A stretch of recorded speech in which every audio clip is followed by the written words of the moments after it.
Namaste. A very warm welcome to the session.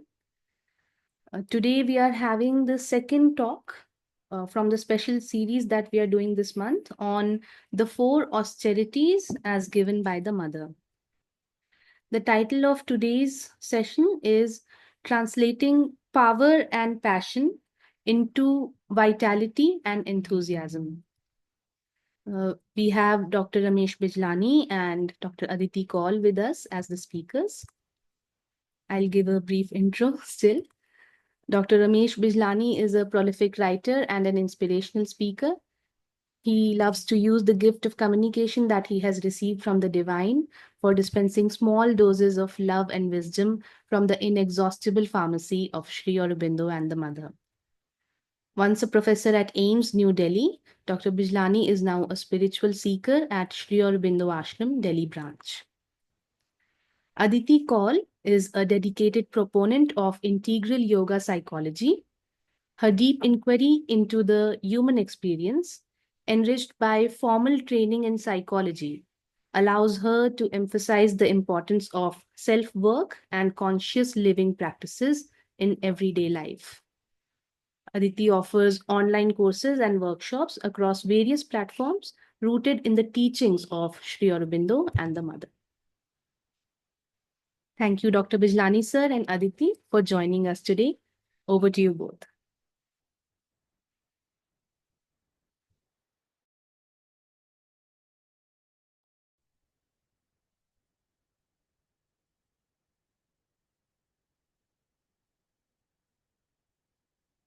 Thank you, Arunima, for a generous introduction. As you said, we are doing currently on a series on the four austerities described by the mother, and this is a very important sort of set of teachings for any spiritual seeker as well as for school teachers and parents. Because originally it appeared in the Bulletin of Physical Education in 1953. So it's considered one of these pieces of teachings which are particularly important in relation to education.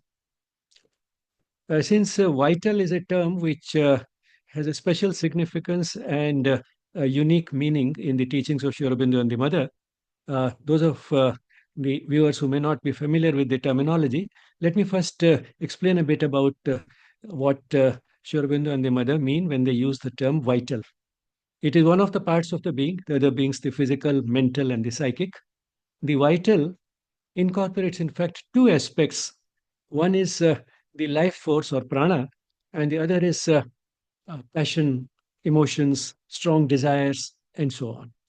Now, why have they used the same term for both? Because if we look at it closely, in fact, the two got linked together. Two means the life force and the emotions. They got linked to each other very early in the course of evolution. Even a single celled organism shows some sort of a repulsion when it comes near something which may be dangerous, and shows an attraction when it comes near food or something which may be interesting and useful for its survival.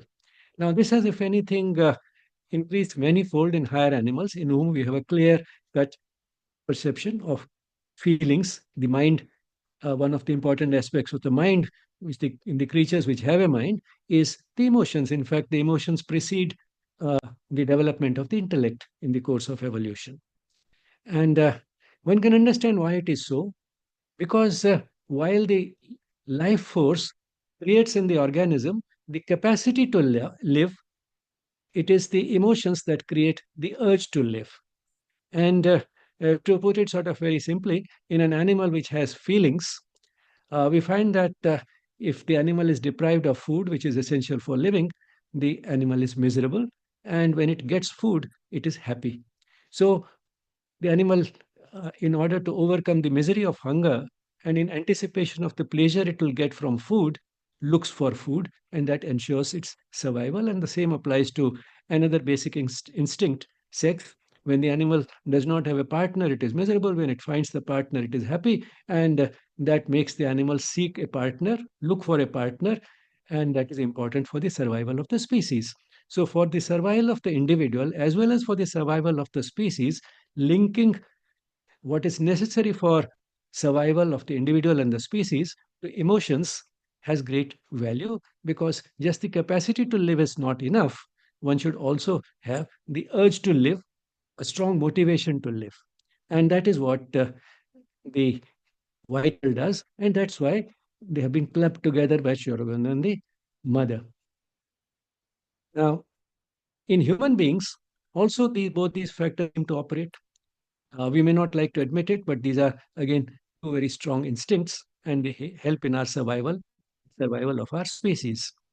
Then, in human beings, if anything, the vital has acquired an additional importance, because it is emotions that translate into vitality and enthusiasm, which are essential for accomplishing anything great and worthwhile. Because anything great and worthwhile involves difficulties, obstacles, hardships, and one acquires the courage to go through all that only because one is passionately involved in what one wants to do.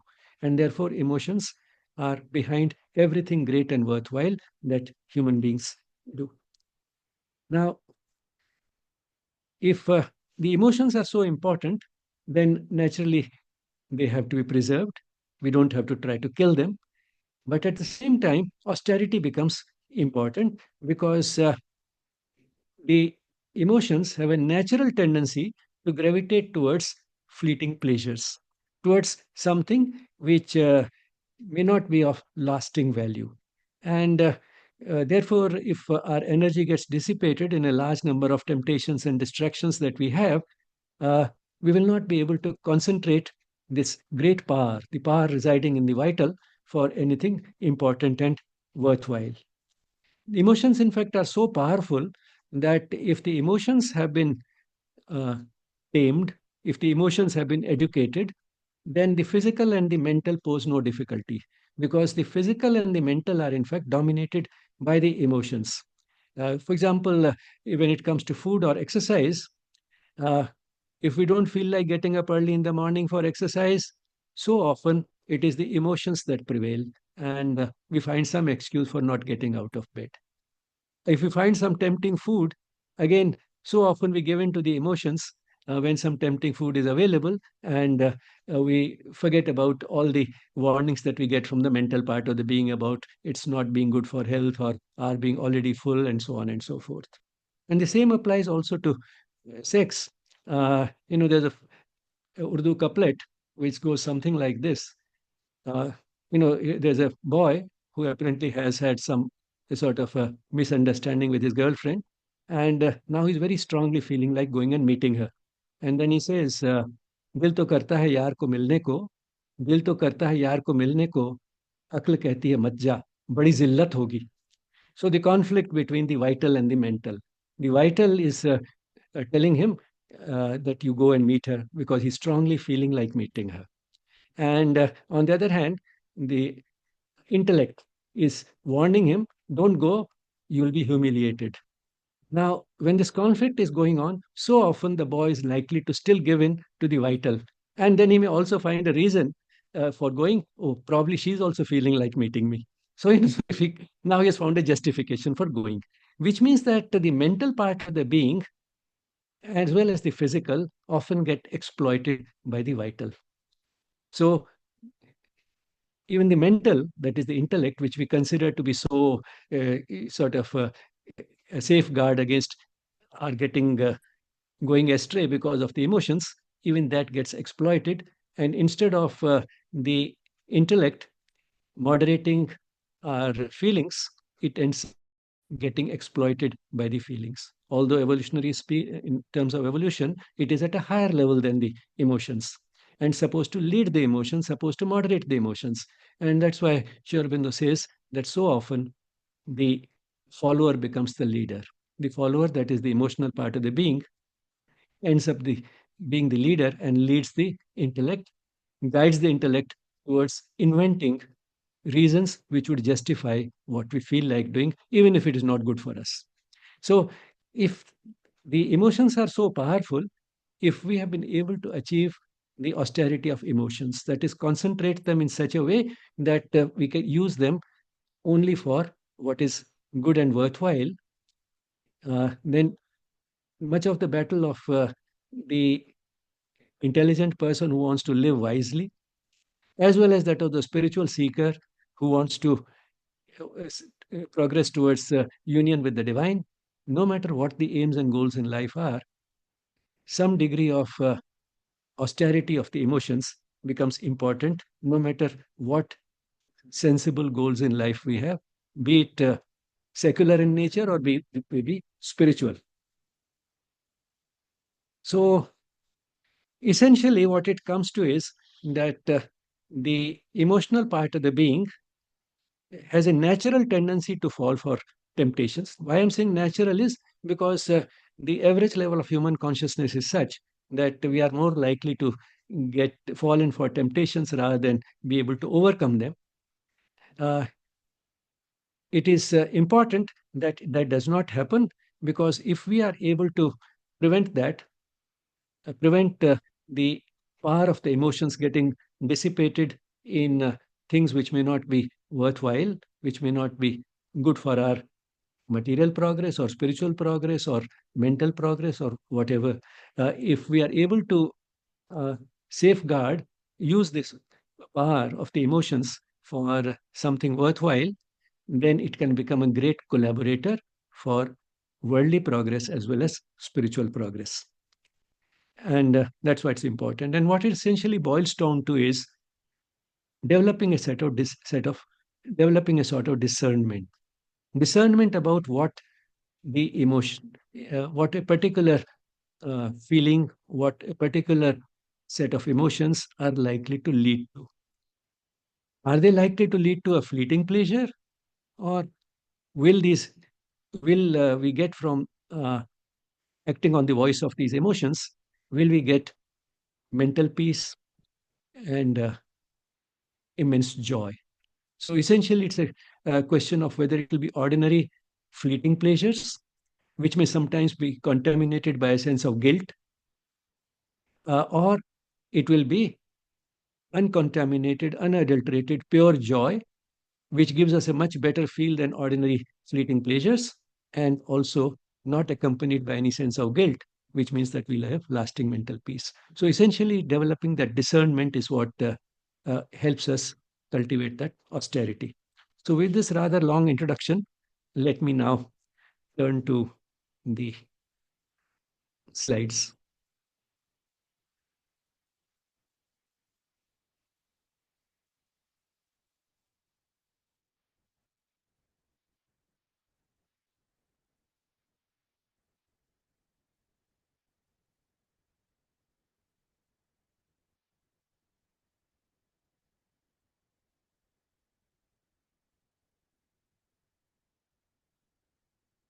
So, the session is essentially about the austerity of the vital part of the being, and the mother has called it the tapasya of power. Tapasya is actually a much better word in the context of what we are talking about than austerity. And what it helps us doing, that is austerity of the vital, what it helps us doing is translating power. We've seen how powerful the emotions are, translating it into a passion which gives us vitality and enthusiasm for important and worthwhile things. So, austerity is essentially a type of a filter. It's a type of a filter, an intelligent filter, so that we retain the fewest and the best. Now, the vital is a double edged weapon. It has the seat of power, and it's very powerful, we have seen. And it leads to enthusiasm that's realize, because it's not just something fleeting. If we are really charged with emotions, charged with a passion for doing something, it translates into enthusiasm that also is accompanied by the perseverance needed for actually realizing what we are enthusiastic about. In other words, it leads to the type of thoughts that are necessary, creates the will to act, and leads to the action itself. So, behind all this, which may involve thoughts, that is the mental part of the being, and the action, which may be at the level of the body. Between these, behind all these, is in fact the enthusiasm generated by the vital. But then it's a double edged weapon. It also is responsible for all those desires and passions which may lead us astray, which may be about temptations. And and that is what also may culminate in, if the desires are not fulfilled, to violent impulses and violent reactions, revolt and depression. And one can easily understand it, particularly in case of young people, how they react when their sex impulse may not be satisfied. And so that is the type of revolt. And if ultimately frustrated, depression is also the result of the vital cravings not getting satisfied. So, vital is a double edged weapon. What is it that nourishes the vital, that is, keeps it alive and strong? Primarily sensations. That is what we perceive with our senses, the eyes, ears, etc., the tongue. So, it is the sensations that nourish it. And apart from that, the universal vital forces. Because there are these planes, different planes corresponding to the physical, vital, and mental in at the subtle level in the universal consciousness, and it is from there that a part gets filtered or expressed. A fraction gets expressed, which manifests as our vital. But then our vital gets its nourishment, gets its owes its survival to the universal vital forces. And then it is nourished also by the response to aspiration for progress. Because it's an intense aspiration for progress that stimulates the vital, that triggers the vital, that strengthens the vital, so that we develop enthusiasm, vitality, courage, and perseverance. So that is what happens to the vital if the aspiration for progress is strong, intense, and persistent. Then a mutual interchange, uh, romantic love, which may not be even true love, in the sense that it may be based on a sense of getting rather than giving. That is, each of the partners feels that I'm in love with the other person because the person is very happy in the company of the other person. So, in fact, he's not loving the other person but loving himself. But at the same time, this type of romantic love leads to a mutual interchange, which further fuels and accentuates and strengthens the vital. So, in that sense, it nourishes the vital. So, whatever basic urge they have gets further activated by this type of romantic love. Exchange of gifts can also do that. And the positive impact of this on the vital is if the gift is sattvic in nature. If the gift is given out of true love, then it's a sattvic gift and it can help in uh, the love growing between the two persons, the vital getting strengthened, and the two, the giver of the gift and the receiver, both feeling closer to each other, feeling greater love. And then there is also a tendency and a spontaneous desire to give back another gift, keeping in mind what is it that the other person would actually need and make good use of, what is it that can help the person. So a sattvic gift can nourish the vital.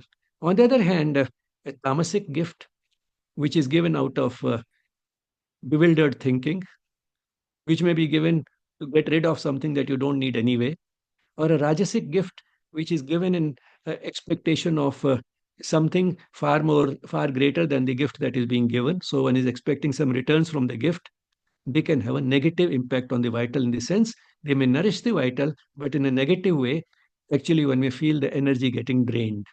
You might all experienced this, at least at some level, that there are some gifts which make you feel very good and you feel a strong sense of love for the person who is giving the gift. In other cases, you can see through the motive behind the gift, and In fact, you don't want to accept it because you know that not only you don't need the object, but using that object or eating that food which is being given to you may in fact drain your energy. So this mutual interchange can work both ways. It can nourish the vital, it can also drain the energy from the vital. Now let's concentrate on the sensations, which are the primary source of nourishing the vital. Uh, they are not only a source of information, sensations are also an instrument of learning, and that is how they become relevant also to education. But they should be used with discrimination. What we learn with the help of the vital should be used with discrimination. And how the students learn through the vital part of the being, we'll see in a moment. But essentially, if you look at particularly small children, children below the age of 10, you find that they learn more through feelings than through the intellect. In fact, some education is divided roughly into periods of 7 years each. Below 7, 7 to 14, and 14 to 21. Below 7, children learn primarily by using the body, by moving around. 7 to 14, they learn more by through feelings, the vital. And from 14 to 21, they learn also through the intellect.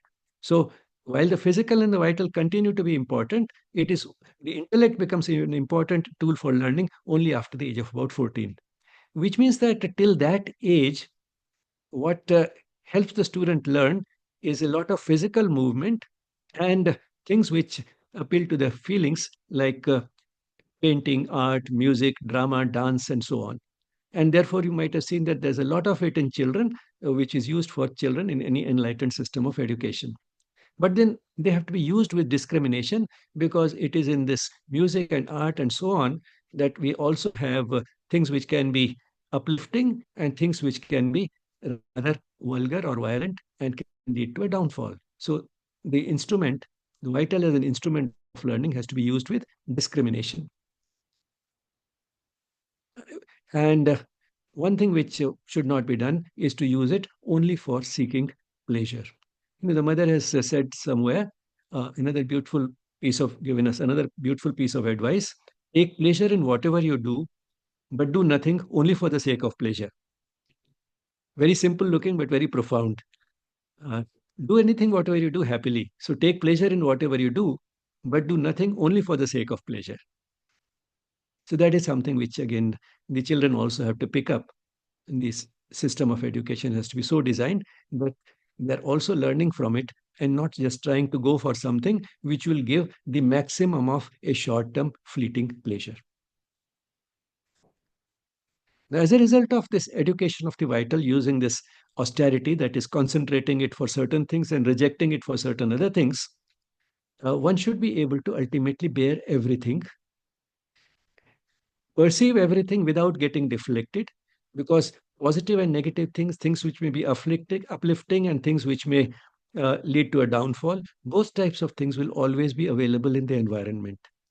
And therefore, the person may perceive them because your senses are open to everything. One should be able to bear everything without getting affected, if necessary, and perceive everything without getting distracted or deflected. But that doesn't mean one should not be able to judge the quality.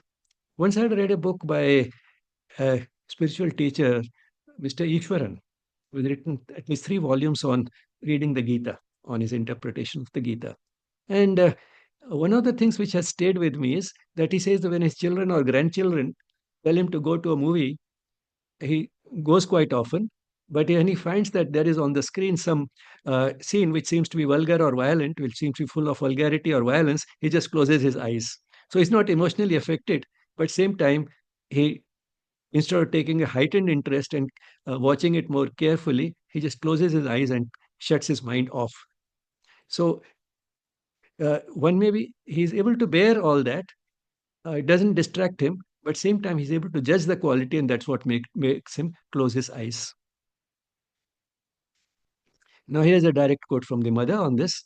The senses should be able to bear everything without disgust or displeasure. So the educated senses, when they are coupled with the vital, they are able to bear everything without disgust or displeasure. At the same time, they must develop and acquire more and more the power to discriminate. What should they discriminate? The quality. Is it uplifting or will it pull me down? Origin. Does it originate in the vital of somebody else, lower vital, the higher vital? Does it originate in the mental of somebody which is not adequately refined? Or does it originate primarily in somebody who's motivated by profit? Because a lot of advertising and a lot of products which we call films and so on and so forth, and the entertainment world, and a lot of what appears on the social media has its origin primarily in somebody trying to make profit. So, if the primary origin is to make profit, they will try to appeal to what appeals more spontaneously, naturally, and easily to a large majority. And therefore, it is likely to pull us down rather than lift us up. So, the origin makes a lot of difference. So, we should acquire more and more the power to discriminate the quality, which in turn is often related to the origin of that product, which our senses are perceiving, and the result of various vital vibrations, which means we should be able to judge the quality, the origin, and the result. What will be the result of this sensory stimulus? Will it lift me up or will it pull me down? Will it raise my consciousness or will it lead to a drop in my level of consciousness? Now, all this is important so as to know whether they are favorable to the harmony, the beauty, and the good health, or are harmful to the poise and progress of the physical and vital being. Because all these parts of the being are, in fact, closely related. The harmony at the mental level, or the beauty at the physical level, good health at the physical level, and the uh, joy at the vital level, all these are closely interlinked. And behind all this can be the sensory stimuli not used or used with discrimination. So one should be able to bear everything without disgust or displeasure, which means that we can't control our environment fully, and therefore all types of stimuli will be there for the senses. And the senses should be so educated through this austerity that one should be able to bear everything without disgust or displeasure. And at the same time, they must develop and acquire more and more the power to discriminate the quality, origin, and result of various vital vibrations so as to know whether they are favorable to the harmony, the beauty, and the good health, or are harmful to the poise and progress of the physical and vital being. And Mother continues, moreover, the senses should be utilized as instruments to approach and study the physical and vital worlds in all their complexity. Thus, they will take their true place in the great endeavor towards transformation. We can use the senses to study the physical world. That is what essentially science is about. And the primary tool of the senses is also, sorry, the primary tool of science is also our senses. Senses as such, or senses, the power of which has been amplified, for example, by using a microscope or a telescope, but it is primarily the senses. Of course, to add it to that, maybe logic, but then the observations primarily start with the senses. And that is how science has studied all the physical world. So senses should be utilized as instruments to study the physical world and the vital worlds. Now, the vital also is a world in itself, and that also can be studied. And that is how one can harness the pranic force for doing a better job than it ordinarily does. And also the emotions and the passions, the aspect of the vital which we are talking about today, to do a good job by drawing from the vital world, from the plane of the vital, universal plane of the vital, that fraction and more of that fraction, which will lead to that vitality and enthusiasm and courage, which will lead to things worthwhile. So one should can utilize the senses as instruments to approach, that is to gain access to and study the physical and vital worlds in all their complexity. Thus, they means the senses. The senses will take their true place in the great endeavor towards transformation.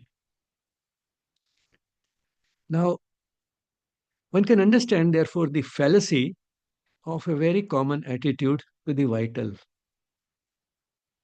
Looking at its tendency to lead us astray, a very common tendency, particularly in many religious and spiritual traditions, is to kill it, if not kill it, at least weaken it, to maim it, and or to send it to sleep in some way or the other, to inactivate it. But these are fallacies because we have seen that firstly, it's very difficult to do any of these things. And secondly, what is more important is that the vital can be a great collaborator in progress, worldly progress as well as spiritual progress. So the healthy approach is to neither starve nor feed the wrong foods to the vital. So the solution is not to starve it, but to feed it healthy foods and not to feed it the wrong foods. And among the wrong foods, of which we have plenty available in the environment today, are the social media. And what we have to realize is that our phones are not neutral devices. They have been specially designed to distract us. They have been designed to uh, keep us busy. They have been designed to reduce our attention span. They have been designed to fritter away our energies on small things which have no lasting value. There are psychologists who have worked hard, who have been hired specifically for this purpose to build in those features in these social media which will keep us hooked. There's a certain type of pleasure which one does get by clicking something, by liking something, by getting a like on something which we might have put there, to get easily distracted by a large number of suggestions which are made on the basis of our tastes and our likes and dislikes that have been learned through algorithms in the background without our knowledge. And then we are likely to get tempted and realize that quite a bit of time is gone, nothing really has been accomplished. So our phones are not neutral devices. While they have become a necessity, we have to learn to discriminate. As Aditi, who will be speaking very soon now, said once that, like the social media, food is also necessary, but composition of the diet is still in our own hands. So, what we pick up from these phones and how we use them still is in our own hands, and we have to realize that neither neutral nor have they been, as is sometimes uh, projected by those who have designed them, but they are helping us, they are for our benefit. That is not the motive. The primary motive behind all these devices, behind all the social media which are available on these phones, the primary motive is profit. So, while the common fallacies are that to try to starve or inactivate the vital, the healthy approach is to neither starve nor feed the wrong foods, but instead enlighten, strengthen, sensitize, refine, and purify the vital, which is what a good system of education does. So here I'll stop and pass on to Aditi for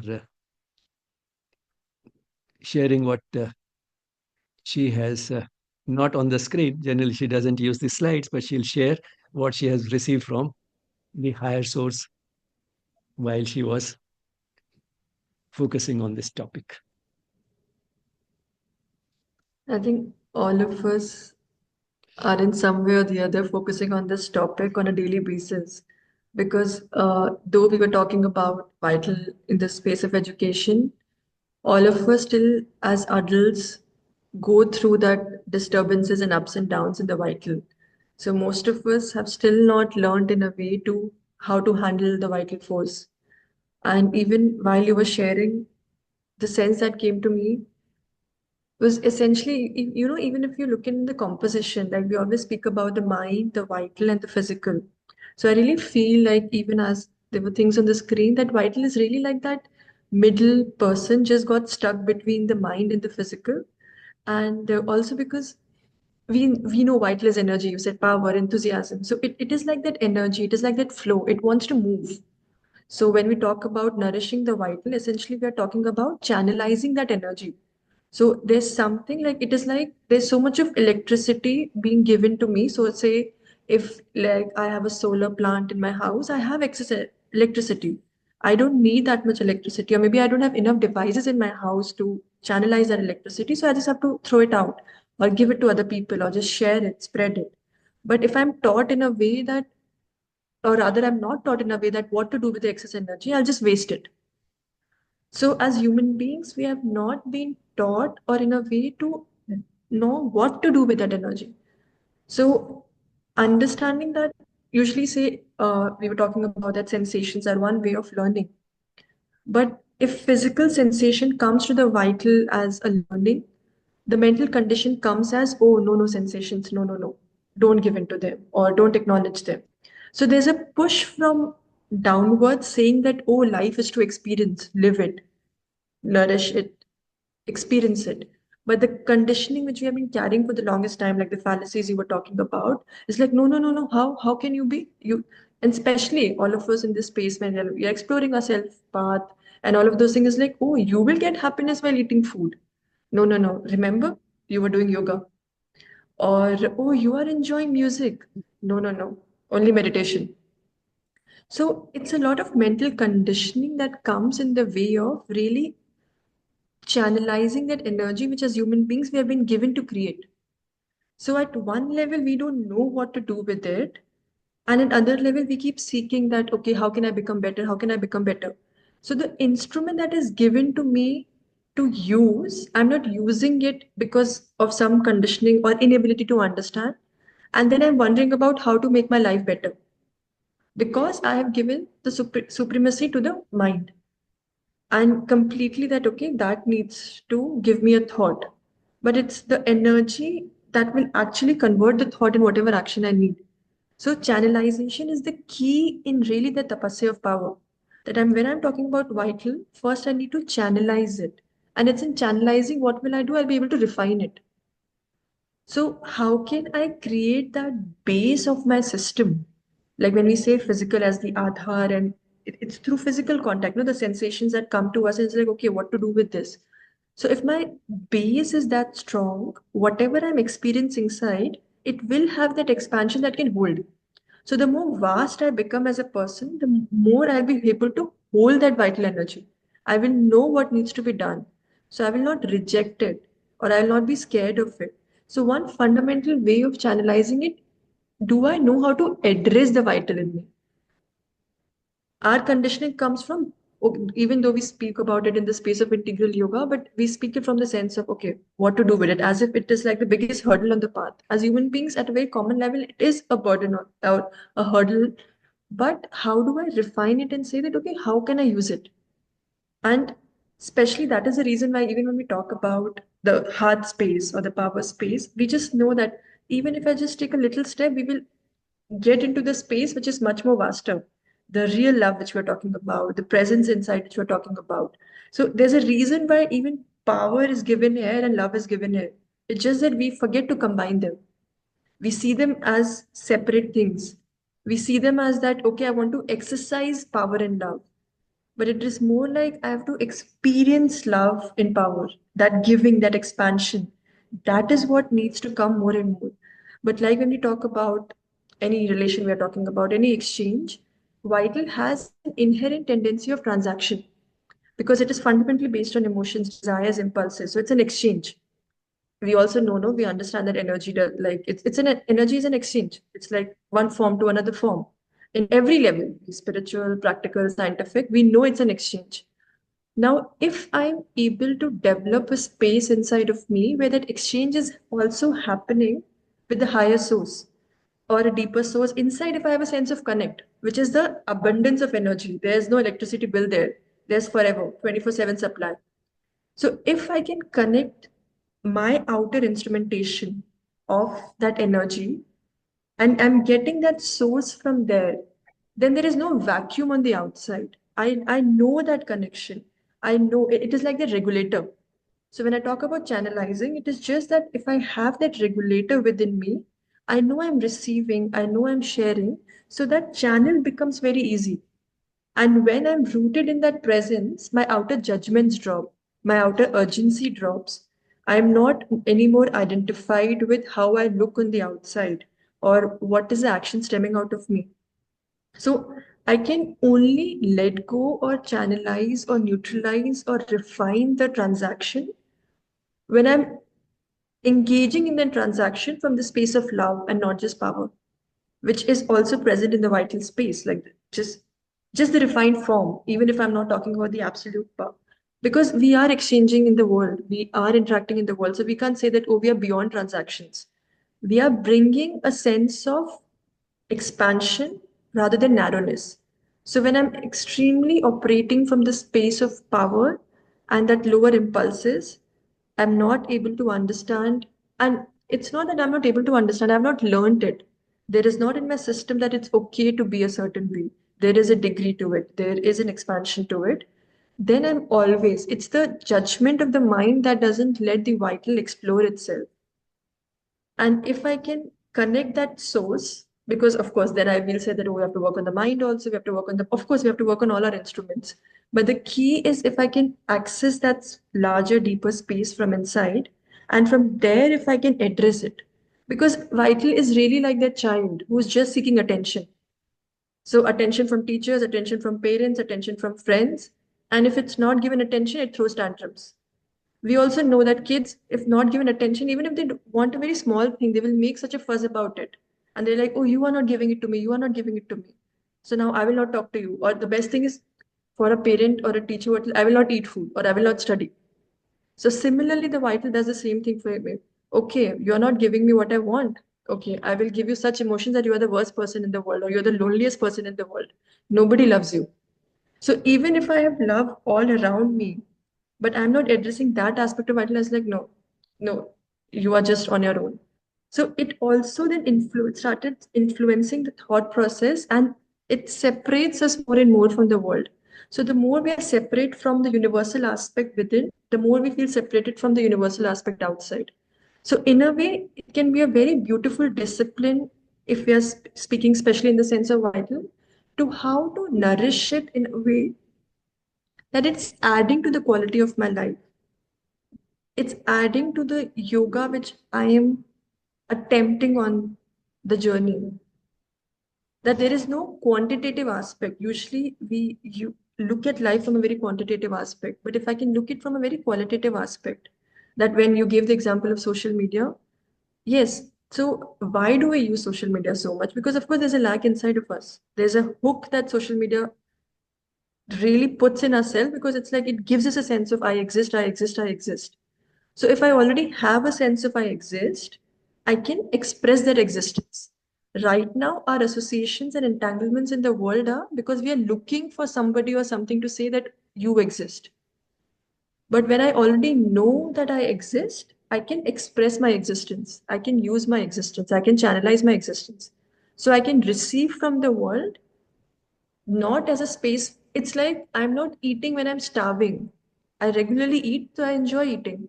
So even if somebody is eating who's really starved and somebody who's eating like it's an everyday meal, we know the difference. So if through my conditioning, through my understanding, through my limited ignorance of the world, then when I'm engaging from a very different space. But if I know that okay, I like talking to people. So I'm like, no, I'll sit in silence. Maybe I'll talk to people who I connect with. So always every instrument which we develop, it has a parallel processing to it. So I keep strengthening its association with the abundance available inside of me. And with that strengthening of that condition, I express it. So my base of engaging and expressing the vital is not just in the vital, it is in the higher source within. And from there when it comes, so it's then whatever it needs, it knows that the source is there, the source is accessible. So it, like when I said that it's like a child who's throwing tantrums, so the child knows that if I go to my parent, my parents will not outrightly reject me or my teacher will not scold me, they will hear me out. So they will say, okay, I want to do this. They'll say, oh, okay, no, maybe you cannot do it right now, maybe tomorrow. Or if I want to eat this, say if I want to eat an ice cream, okay, not during weekdays, okay, let's go on Sunday. So this is what channelizing is. Channelizing is not rejecting. Channelizing is in that sense opening up that what you can do, when you can do. So it's a very collaborative effort. So that is why instrumentation needs all of these things. And when Vital knows that the mind and the body are collaborating with it, it becomes a wonderful instrument because it's life force. This is what will keep us alive. This is what, even if I'm having a 12 hours or a 14 hours work day, it's the life force that will keep me on move. But what happens first, like if you take it as a child, and secondly, it is like more like that, no? That okay, mind has confusion, physical has laziness. So it is like if I have like lazy friends and confused friends, and I'm that very enthusiastic friend who always wants to have a night out or always wants to go out eat. So Vital comes with its all its energy. See, let's go out. Body is like, no, no, no. It's okay. There's no mind will give me 10 reasons. No, what we so mind will instill fear in me. Body will instill laziness in me. And then I'll be like, what do I do? So then I will make sure that I do something that they get like confused. It's like we have this tendency in our friends. No, now you are telling me, I'll tell you this. So that is why we then give into certain sensations or certain temptations which we're not feeling like, and it was like okay, we had no control because it's that pressure which we didn't channelize, and it gave into a situation which was not suitable for us, or it had consequences. So it's just more of that. How can on a daily basis I can have a, because when you're talking about discipline, discipline comes with a sense of routine to it. So can I have a routine which is in a way addressing my vital on a day-to-day basis in terms of refinements? Okay, if there is something which I want to express, so if I want to say something to a friend or to any person, or if there is a music that I can have, so music is a very good example of vital. You know that there's certain vibration in the music which caters to the impulses, the desires within. There's certain music when you put that music in gym, you know that there's some element of power, and you are like, yes, I can exercise. There's some movement in the music where you are really, you feel that their emotions and you are addressed. There's a tune to it, there's a rhythm to it. So even there's some music you want to move like this, some music you really want to move like this. Why? Because that is something which is inside of your being that is responding. So one thing is okay, I'm not listening to music. One is like I'm refining and moving more higher and higher towards purification. So when I'm moving, so I am addressing the vital in the form of purity. And that is then giving an opening itself to yes, now you can make use of me. And that is when all the great work is done. That is when power is utilized for creation. That is when power is created to change the world. So it's the channelization that creates the change. And that is the discipline which we can follow. And just one last thing. One is the channelizing part and the discipline part. And second is really not getting into the judgment of the vital, but love for the vital. So that is the key element for expression. And especially like I'll just repeat this in maybe because I feel it's a worth repetition because I repeat it for myself. That it's very important if you're walking the path of yoga to really treat all the three instruments as equal and not let the moment the word desire comes and you're like, no, no, no. Or the word thought comes or intellect comes, it's like, yes, yes, yes. So you just observe the movement inside of your being, that how, though we talk about equality, we talk about like, yes, everything, but still as human beings, we hold a preference towards something that is accepted and a slight rejection towards something which we feel that, oh, we don't want to be associated with. But if we go beyond this conditioning and access the source, access the element of power, then we can like when I started with saying power as electricity, then we can light up the whole world. So just channelizing the vital can light up our world and make us do whatever we are capable of and whatever we aspire for. So right now I aspire for passing on the space. So yeah, thank you.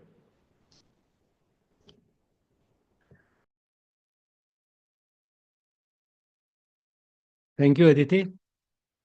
Uh, Let me reinforce what you said just now, the three main things which you said towards the end, which are in fact the crux of the austerity. One, that we have to channelize this force, the vital force, properly, channelizing.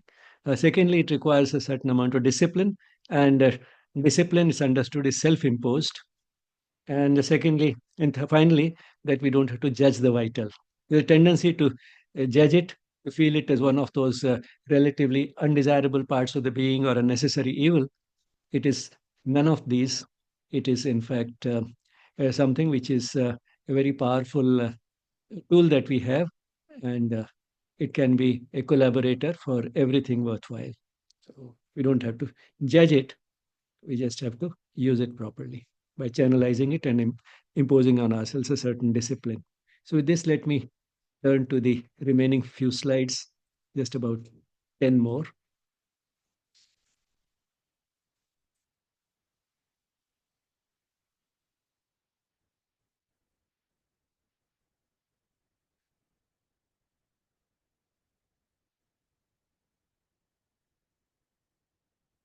So now we'll concentrate a little more on the education of the vital, which, of course, is a lifelong endeavor.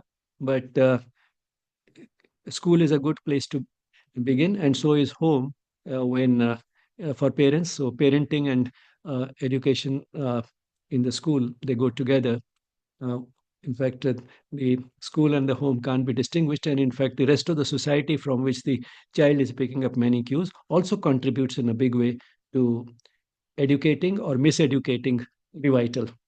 So the goals of proper education of the vital are to enlighten it. And how can it be enlightened? By things which is higher in terms of evolution. And higher in terms of evolution are the mental part of the being, and of course, the psychic being, which is the highest, the divine essence of the person. And we saw that while the mental is higher, mental is the rational part, the vital is infra-rational. It's below the level of rationality. And on the other hand, the psychic being, the dynamic aspect of the soul, is supra-rational. So the rational part of the being, or the intellect, or the mental part of the being, is somewhere intermediate between the vital and the psychic. But at the same time, we also saw that in spite of the mental being at a higher level than the vital can exploit the mental. And therefore, it's really important for both the vital and the mental to get enlightened by what is the best and the highest in us, which is the best and the highest in the universe, and that is the divine. And the divine has that spark, that representative in us in the form of us, the psychic being, which can participate in day to day life. So we have to enlighten the vital with that psychic light and strengthen it so that it works at full force and works in light of that inner light coming from the psychic. And we have to sensitize it to the quality of the experiences. Which are the experiences which are worth having? Which are the experiences which the vital should reject? Which are the type of experiences which are uplifting? Which are the ones which pull us down? And how the uplifting ones lead to a sense of joy, which is unadulterated by any sense of guilt, and how they lead to uh, a lasting mental peace, in contrast with the short term fleeting pleasures, which can come with a sense of guilt. Uh, Even if they don't come with a sense of guilt, sometimes they just come with uh, a sense of frittering away our energies. So, which are the ones which drain energy and which are the ones which give us energy? So, sensitization to these aspects of the vital. And the result of it will be that the vital would be refined and purified. So, that is the goal of educating the vital. And the tools used for it are art, music, dance, theater, etc. And these are often treated as extracurricular, but in integral education, they are not extracurricular, they are strictly curricular. Why? Because if you look at them, these are the activities which give a child an experience that one can feel good or bad because of things which may not be very concrete, which may not be very necessary, and which cannot be measured. So, for example, why say something in a musical fashion, or why weave it into a dance? One can say the same thing in simple prose without making much effort. But then the child realizes that it may not add to the utilitarian value of the music or the dance, but putting those words, putting those feelings in music and dance does make us feel good. And also, there's certain type of music and dance which makes us feel good, and another type which does not make us feel good. Now, this is how the child is learning that our feeling good or bad does not have to depend only on things which are concrete, palpable, measurable, and which have utilitarian value. And therefore, these are not really extracurricular activities, these are strictly curricular. And in contrast, in the other hand, you find that even if they are not treated as extracurricular, you find that these are the activities which usually come at the bottom of the list of the subjects that the child is learning in school. Start with language and mathematics, science, maybe then social studies, and last of all come art and music, and dance and theater seldom figure there, which means we have some developed some sort of a hierarchy of what the child learns in school. And in that, these tools, which are educating the most powerful tool that we have, in fact, come at the bottom. In all these, there has to be an emphasis on quality, provide good quality experience, and let the child also learn to discern and discriminate between what is good quality and what is not so good quality in all these activities. And for that, one can also supplement these and add to these, that is, make these experiential exercise and reflection a part of art and music and dance and so on. But also, one can give independent experiential exercises, and this may be particularly relevant because of the uh, extensive use of social media by everyone, including the school children. Experiential exercises in which the child is given this exercises about, say, while interacting with the social media, uh, if the child is feeling a strong urge to go something which does not seem urgent, something for which the child doesn't really have the time, something which the child knows will not be of any use to me, will not be important, does the child give in to that urge, or shall the child overcome that urge? And then share the experiences of both types. What happened when you gave in to the urge, and what happened when you did not give in to the urge? There are two different types of happiness. You get experience also when you are able to overcome that temptation. Which one of these two types of happiness felt better? So let the child experience that and write down these reflections. Then go on a fast from social media for a limited period of time, maybe just 1 week. Uh, See how you feel. Do you feel better as a result of it, or you feel worse? And then discrimination. Again, this can form a part of these experiential exercises. Uh, when you decide to watch something, try and reflect, why did I decide to watch it? Was it because it was important? Was it because it was useful? Was it because I felt it will be uplifting? Or did I choose it because of some uh, other reasons which were not so healthy, but at the same time, I gave in to those temptations? Doesn't matter, the child will give in some time or the other, even adults do. But then let him then reflect over it. What were the consequences of the type of choice that was made and the criteria that was used for making that choice? So, this is something which the child can do on his own, and what the child learns through his own experience and reflection will be far more important than what is told in a didactic fashion. So, the uneducated vital, the raw vital, which is what most of us have at the present level of human consciousness, is ignorant, that it is not enlightened sufficiently by the psychic being. There's a barrier between the superficial parts of the being, the ego, and its instruments, the body, mind, and intellect, or the physical, vital, and mental. There's a barrier between the two, and therefore, these tools, the physical, vital, and mental, act through a relative state of ignorance. And because of that, the vital is, which uneducated vital is crude, lacking in taste, or may have a poor taste, and may go in for something vulgar. It may be pampering the ego and may have a perverted sense of how to use the vital and what to indulge in. On the other hand, the educated vital is refined, sensitive, subtle rather than crude, elegant, noble, and can be used for heroic deeds and unselfish deeds because of getting enlightened by the psychic. Educating the vital needs sincerity and perseverance.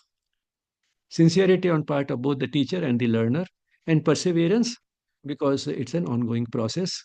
It's not a one time event moving from the uneducated to the educated vital.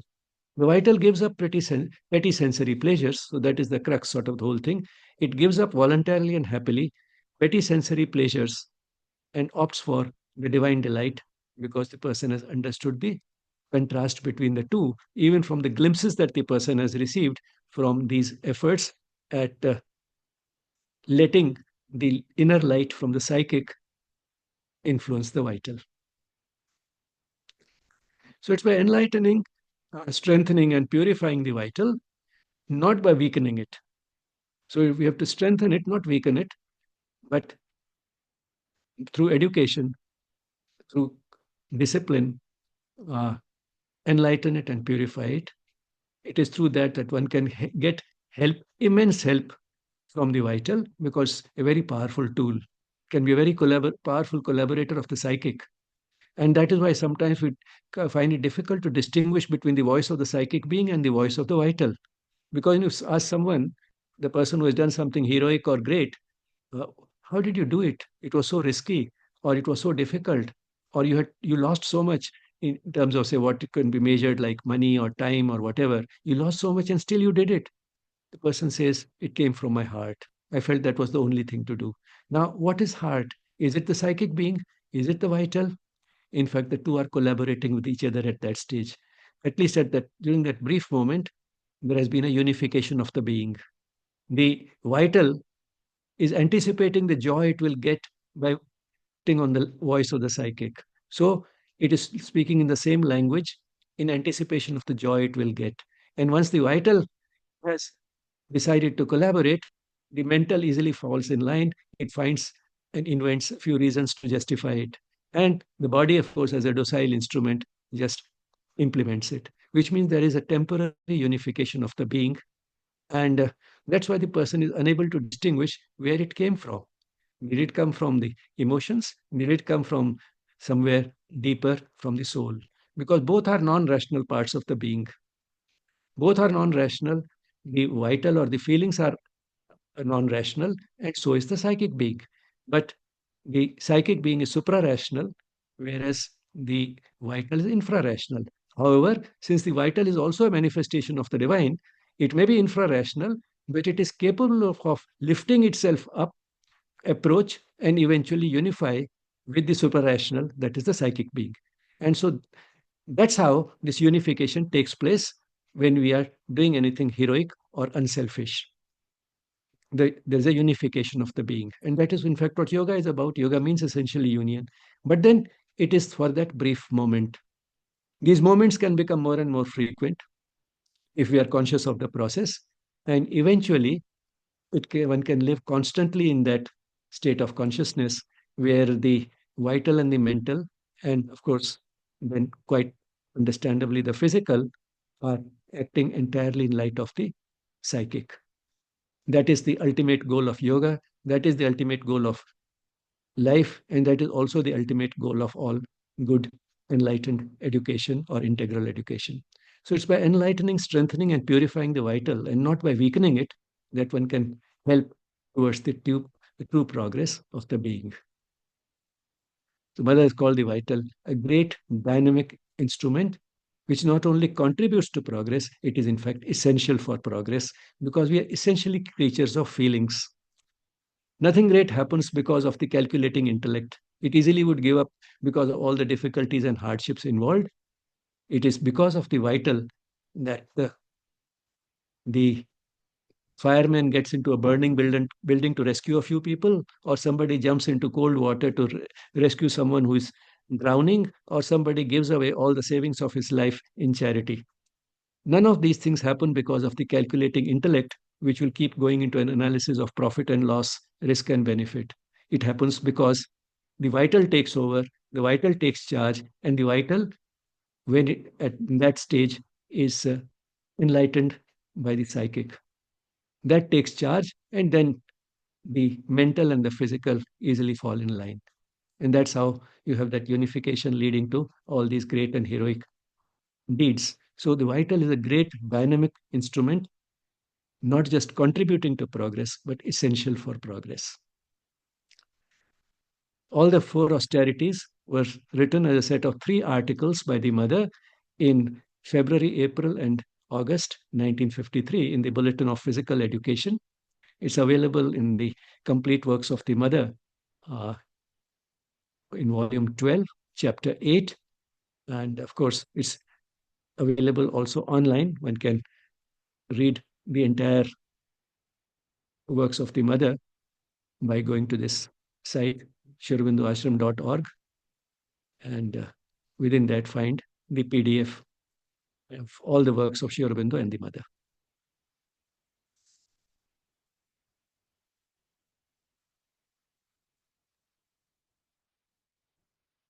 So once again, Aditi, you have the last word.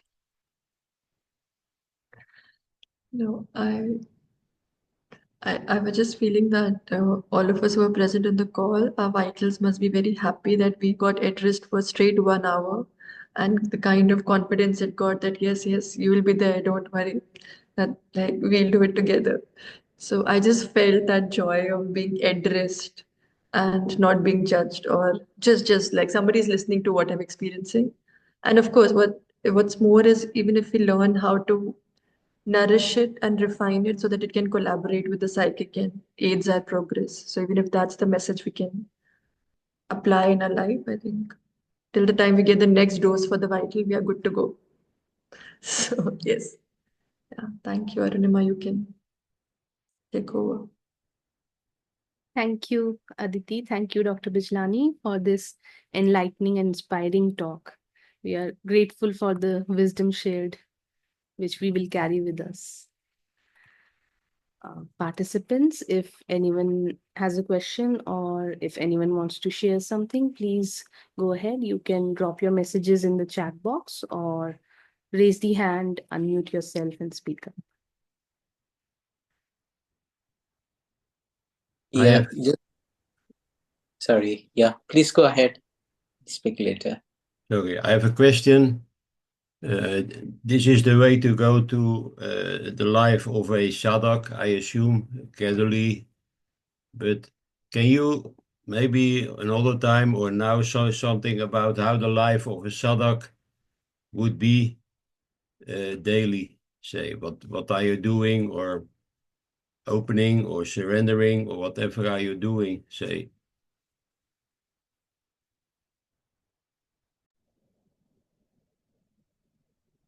I'll just say one word and then you can answer. The word which came to me was connecting.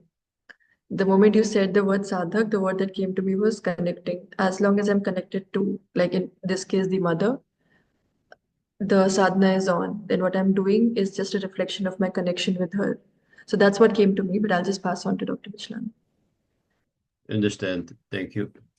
I think that's also a beautiful answer. I don't really have anything to add to that, because the mother or the guru is the channel between us and the divine. So we may not be very conscious of our psychic being, but we can more easily relate to the mother. I normally use the mantra Om Namo Bhagavate. That's what I'm doing.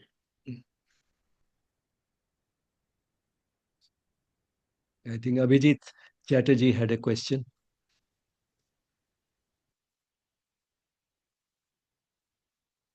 Yeah, I just wanted to share a thing here. Like many a times, it's quite confusing. We're perplexed whether, the inner voice comes from the vital or it's psychic or which is the right thing to do. It comes very often. I think if we can do in the spirit of offering, whatever we do, all kind of transactions, then it helps. And there is also a sense of unease if the psychic is, if the inner voice or the entire being is not at ease of doing something. But then we have to go ahead and explore by doing something, or which is being prompted. Maybe we don't identify, we are not able to really recognize whether it's a vital want or a psychic want, but then we have to deliver. We do that, we have to explore, because that is how it happens. And then if instantly we have a feeling of unease, then we can reflect on that and correct ourselves. That is how, and everything, all transactions in a spirit of offering. I think that's a way of going ahead. If Aditi and Ramesh Bhai agrees to that, he wants to add something on it.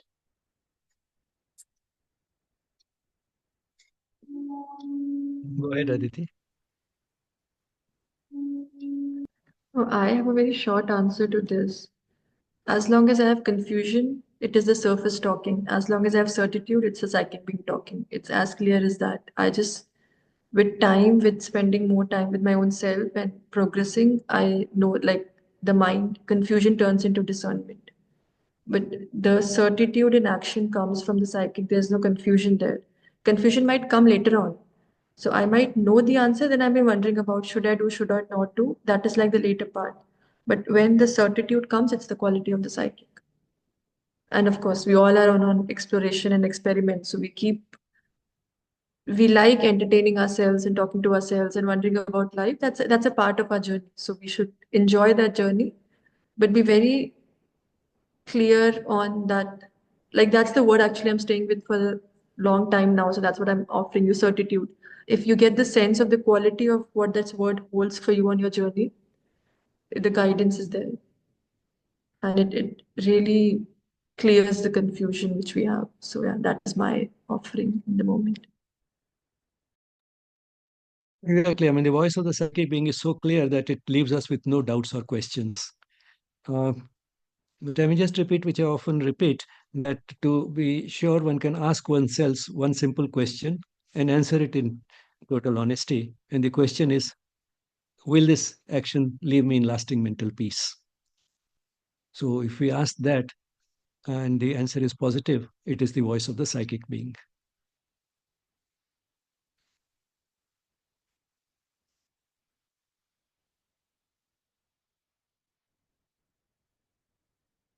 Thank you, Aditi and Ramesh Bhaiya. Now, some trivial things like, for example, practices, habits. Over a time, maybe they're good at one stage. After a time, maybe they're not that effective. Small things, maybe trivial things. No, that thing I meant, like, that a sense of unease that might develop. But then we have to go ahead. It's not at all points of time there can be certitude. At least, maybe there can be various levels of the sadhak. Maybe for starters or beginners like me, I sometimes, very, very, very times, yeah, I can understand, maybe after doing the action or after the transaction, that maybe there's a better way to do that. I'm not feeling very well what I did. So that certitude thing is the ideal thing, maybe aspiring for it, that everything, that flow comes really and everything is done spotlessly with that perfection, you know. Yeah, aspiring for that. Thank you for enlightening. Well, Abhijit, you are not alone in that sense. We all go through that. And in a way, the experiences of not listening to the voice of the psychic being are also helping us, because positive experiences reinforce what we should do in future. Negative experiences also tell us what we should not do in future. So both positive and negative experiences are helping us. Uh, so it's quite sort of, as I said, I mean, so easy to slip and slide down and ignore the voice of the psychic that we may even forget to ask the question, what is it that will leave me in lasting mental peace? But then if we have done something which should not have been done, and then one does not get lasting mental peace, that negative experience also teaches us at least something for the future.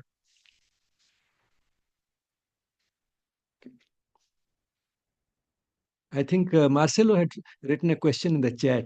It just Yes, sir. sprung up I'll on the just screen. read it out. His question is, sometimes it is spoken of high and low emotions, pure and not pure emotions, refined or not refined emotions. Can we say that emotions guided and illumined by the psychic being are the high, pure, refined emotions, and the emotions guided by the ego are the low, unrefined emotions? This is his first question, and there's another one also.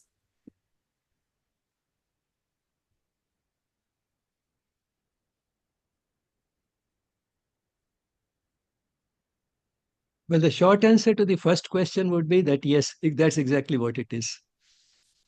Aditi, anything else to say? No, we'll just say yes and then explore. We can go to the I know what second. is the second question. Yes, the second question, if possible, is about music. Music is considered the language of emotions. So, for the musician, the source guiding his or her emotions would be crucial if the music is meant to be elevating or with a spiritual touch. Could you please share your thoughts about this? Yes, the consciousness that goes into the music uh, does have an impact, and that's what the vital interchange is about. It affects both the person who is creating the music or offering the music to the divine, and also the people who are listening to it. That's a sort of a experience which we have all seen, and I'm sure Marcelo may be able to tell more because he himself is a musician, and uh, he has been a sadhak of Nada Yoga for a long time. Of course, he does many other things also apart from music, but then he has a lot of experience with music himself.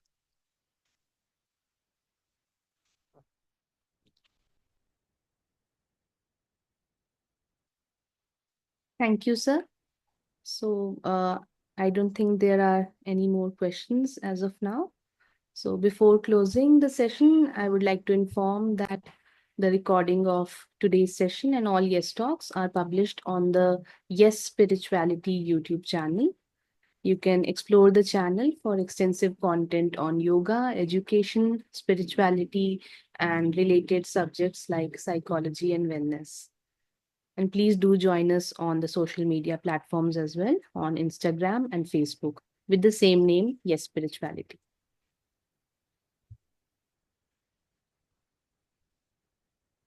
Aditi and Dr. Bijlani sir, we thank you once again for your time, your insights, and your dedication to the path of spiritual growth. Participants, thank you for being with us today. We'll close today's session with a moment of peaceful silence. Thank Namaste. you.